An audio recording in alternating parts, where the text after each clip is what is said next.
From orphan to warrior, that is Scyl of the Drakes, and we're going to learn more about her today.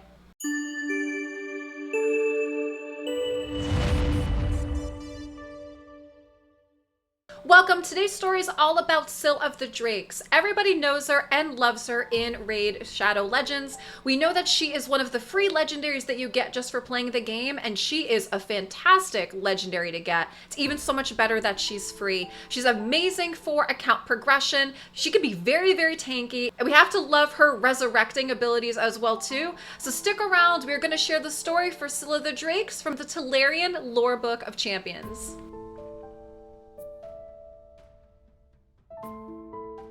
Scyl of the Drakes is a terrifying force to behold on the battlefield, her ransuer glittering in the sunlight as it whistles through the air in brutal swipes and swings, her dragon-scale cloak billowing behind her.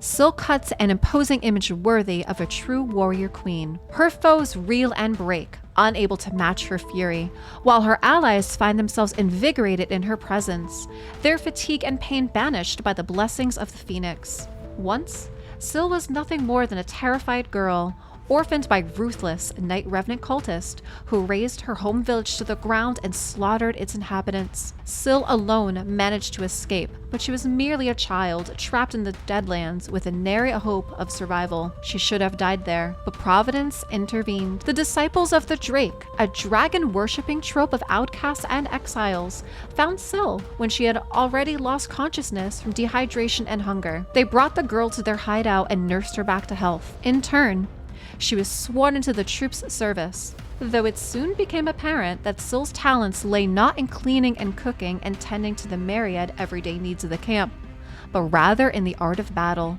The disciples were not numerous, so any fresh blood was welcome among their warriors, and Scyl had proven herself both capable and passionate.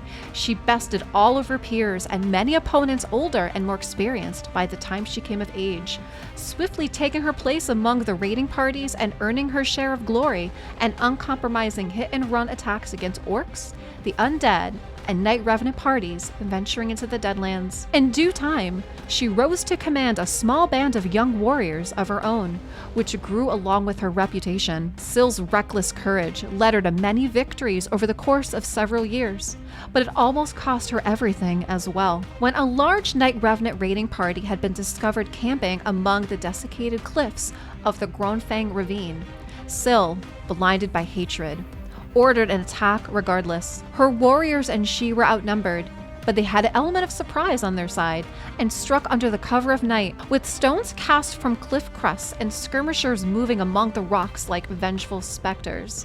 Syl's warriors rained death down among the foe, but the initial confusion passed and cultists threw themselves to the fray with maddened fury, pressuring the disciples with sheer numbers and ferocity. Scyl fought in the first ranks, as she always did, even as her warriors fell around her. Though wounded and bruised in the brutal melee, she cut her way through to the armor-clad Dark Priest who led the Night Revenant force. They clashed beneath the starlit skies of Crocan, and steel met steel. For several minutes, the duel lasted without either combatant gaining the upper hand, yet soon cultists started flocking in to assist their leader.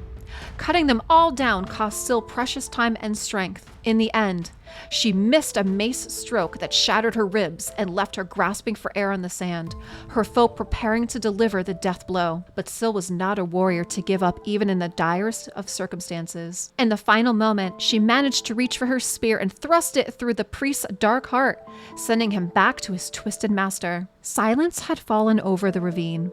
Apart from Scyl, no soul remained alive amidst the cliff, and even she felt life ebbing away from her body. Vengeance and bitter triumph remained her only companions at that moment, but she was not destined to die. Unbeknownst to her, a powerful Jinn observed the battle from afar and was so impressed with the young woman's brazen skill that it deigned to appear in the aftermath of the slaughter.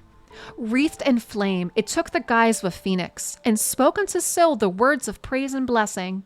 She received a small fraction of its magic, her wounds mending before her very eyes. The spirit vanished, leaving naught but an exquisite cloak of dragon scale in its wake, a final gift it wished to bestow upon the warrior who had pressed it so. Scyl spent the day giving proper burial rites to her fallen warriors and returned to the trope alone, where she was hailed as a heroine. Her reputation grew, And after numerous battles, she rose to lead the disciples of the Drake herself. To this day, they remain a force to be reckoned with in the Crocan Desert, and servants of Siroth avoid straying into their territory lest they incur the wrath of Scyl of the Drakes. Wow, what a story that was. I don't know about you, but there's so much to love about this story.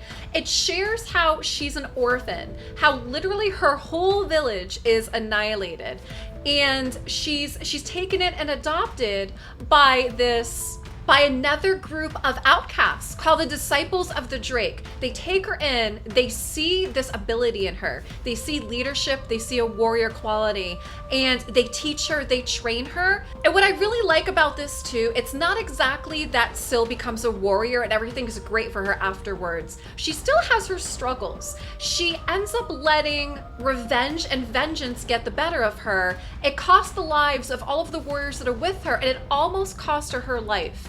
Yet in the end of this story, here's this djinn that shows itself to her as a phoenix, heals her wounds, and gives her part of the ability. And I love how they kind of tie that in, because in the game, she does have her Phoenix Right ability. So I love how they found a way to tie the lore into that part of the story as well too. Hey, if you enjoyed this, check out some of these playlists up top here on the right.